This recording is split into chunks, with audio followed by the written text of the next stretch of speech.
Good day mga master. Samahan niyo ako ngayon na magpalit ng tornilyo na sprocket. Quickly vlog lang to mga master. Kaya tara, samahan niyo ako ngayon. So yan mga gar, ito yung naging problema. Kaya lumuluwag. Bali, na lost spring, bumengkong. Mali yung kabit natin. Bibili na tayong bago.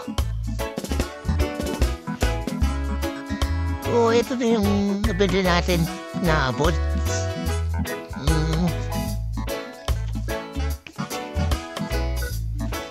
Ayan. Ayan na yung kapalit. Bali, anib siya. 5 piso isa. Mabili ko dun sa shop. Let's go. Abit na natin.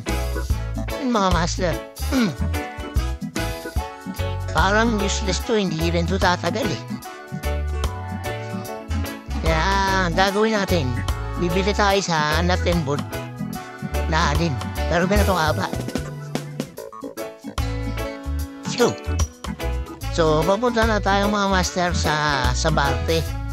Doon siya naka-location. Malapit lang yan sa may McDo. Ayan. Nut and bolt. Nakabili na tayo mga master. O, balik na tayo. Ay, naku, grabe, init.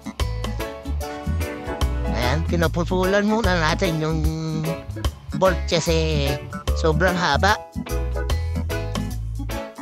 Ayan, kinakabit na natin mga master yung gulong para matapos na rin yung project bike nating Sniper 150. Grabe na rin yung ginastos niya. Diro na rin diro.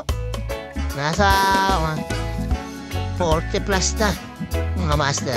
Ayan, sinasalpak ko na.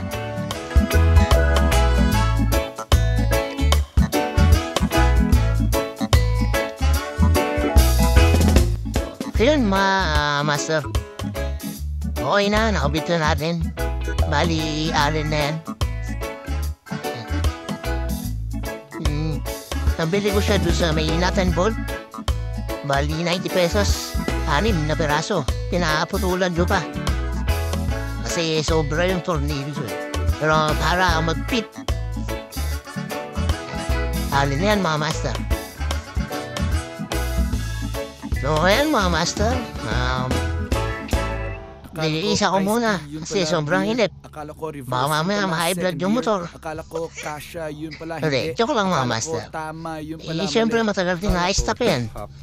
Puro aligamok na rin. Kaya mainom din yung nililinis. Yung palaga natin motor. Akala ko tsinelas, yung pala sapatos. Akala ko umabot, yung pala kapos. Akala ko